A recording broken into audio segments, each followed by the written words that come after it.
कोई ऐसा समय काल है जहाँ पे लार्ज कैप अच्छा परफॉर्म करते हैं। पिछले 6 महीनों में कितना परफॉर्मेंस आया। मल्टी कैप फंड एक थाली है, हर फंड हाउस की अपनी प्रोसेस होती है।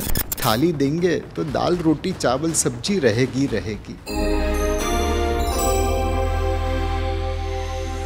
आज हमारे पॉडकास्ट के नए एपिसोड में बात करेंगे मल्टी कैप फंड्स की, जो इन्वेस्ट करते हैं लार्ज कैप, मिड कैप और स्मॉल कैप कंपनीज में। एक बार फिर हमारे साथ है कोटक म्यूचुअल फंड के MD Nilesh Shah ji. Welcome Nilesh sir, it's a pleasure to have you back. Thank you. तो चलिए सवाल जवाब का सिलसिला शुरू करते हैं। मल्टी कैप फंड्स की खास बात यह है कि ये लार्ज कैप, मिड कैप और स्मॉल कैप तीनों में इन्वेस्ट करते हैं। इस फ्लेक्सिबिलिटी का क्या फ़ायदा होता है इन्वेस्टर्स को? सुरभि जी, कई बार आप रेस्टोरेंट में गई होगी, मेनू देख के पता ही नहीं चलता है क्या ऑर्डर करें। फाइनली कहते भैया थाली लेके आ जा, जो अच्छा लगेगा खा लेंगे। मल्टी कैप फंड एक थाली है। कई बार निवेशक कंफ्यूज हो जाता है, लार्ज कैप में निवेश करे, मिड कैप में करे, स्मॉल कैप में करे। इन ज़्यादातर निवेशक का निवेश करने का एक ही रीज़न होता है, पिछले 6 महीनों में कितना परफॉर्मेंस आया। बट मार्केट में तो इतिहास हमेशा रिपीट हो ऐसा ज़रूरी नहीं है। तो फंड मैनेजर को आप दायित्व दे देते हैं कि आपको जो अच्छा लगे, लार्ज मिड स्मॉल, उसमें निवेश करिए। हाँ, ये डायनामिक फंड से अलग है। डायनामिक फंड में आप 100% लार्ज कैप से 100% स्मॉल कैप में भी जा सकते हैं। मल्टी कैप फंड में कम से कम 25% लार्ज मिड और स्मॉल में रखेंगे। थाली देंगे तो दाल रोटी चावल सब्जी रहेगी। हाँ, फिर आपको जो अच्छा लगे वो थोड़ा ज़्यादा ले लीजिए।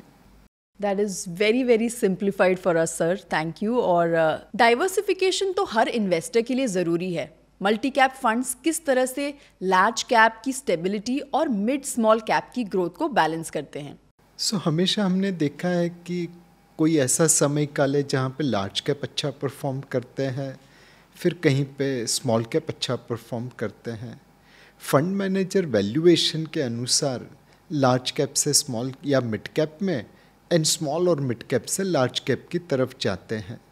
बट इस फंड के अंदर अनुशासन अपने आप बना है, बिकॉज कम से कम 25% आपको लार्ज मिड और स्मॉल इन तीनों कैटेगरी में निवेश करना है, और बाकी का 25% जिस दिन आपका दिल चाहा लार्ज कैप में निवेश करने का वहाँ पे करेंगे, स्मॉल कैप में करना चाहा वहाँ पे करेंगे।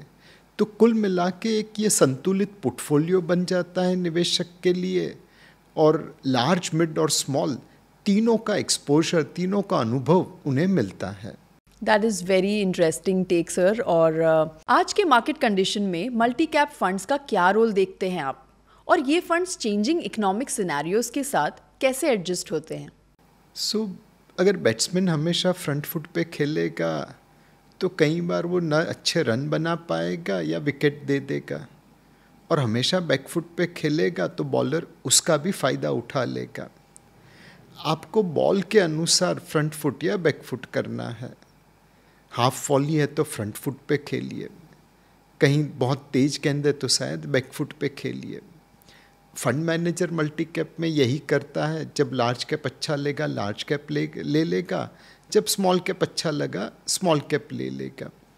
इस तरीके से, इस संतुलन से, इस सम्मेलन की वजह से आपको लार्ज कैप की stability and small and mid cap की ग्रोथ या रिटर्न, ये दोनों का फ़ायदा मिलता है। जब investor multi cap fund choose कर रहा हो तो क्या चीज़ें चेक करनी चाहिए, और फंड मैनेजर का रोल कितना क्रूशियल है राइट स्टॉक सिलेक्शन में? फंड मैनेजर कोई अपनी मर्जी से स्टॉक में निवेश नहीं करते। हर फंड हाउस की अपनी प्रोसेस होती है। बहुत समय पहले किसी ने बोला था कि नीलेश भाई, वो सारी गलतियाँ आप मत करना जो मैं खुद कर सकता हूँ। आपको तो मैं पैसा इसलिए देता हूँ कि आप वो गलती नहीं करें। तो हर फंड मैनेजर के ऊपर ये दायित्व है कि वो रिटेल इन्वेस्टर्स से अच्छा परफॉर्मेंस करे स्टॉक सिलेक्शन में, पोर्टफोलियो कंस्ट्रक्शन में, और उसे जो मदद चाहिए वो फंड हाउस देता है रिसर्च के जरिए, रिस्क मैनेजमेंट के जरिए। तो कुल मिला के ये फंड हाउस और फंड मैनेजर दोनों का मिश्रण है जो सही तरीके से स्टॉक सिलेक्ट कर सकते हैं, पोर्टफोलियो कंस्ट्रक्शन कर सकते हैं, जो बेंचमार्क इंडेक्स से ज़्यादा रिटर्न दे पाए। एक बार फिर thank you so much Nilesh ji, हमारे आज के टॉपिक को एक बार फिर हमारे लिए सिंप्लीफाई करने के लिए thank you so much. Thank you. Mutual fund निवेश बाजार जोखिमों के अधीन है। योजना से जुड़े सभी दस्तावेजों को ध्यान से पढ़ें।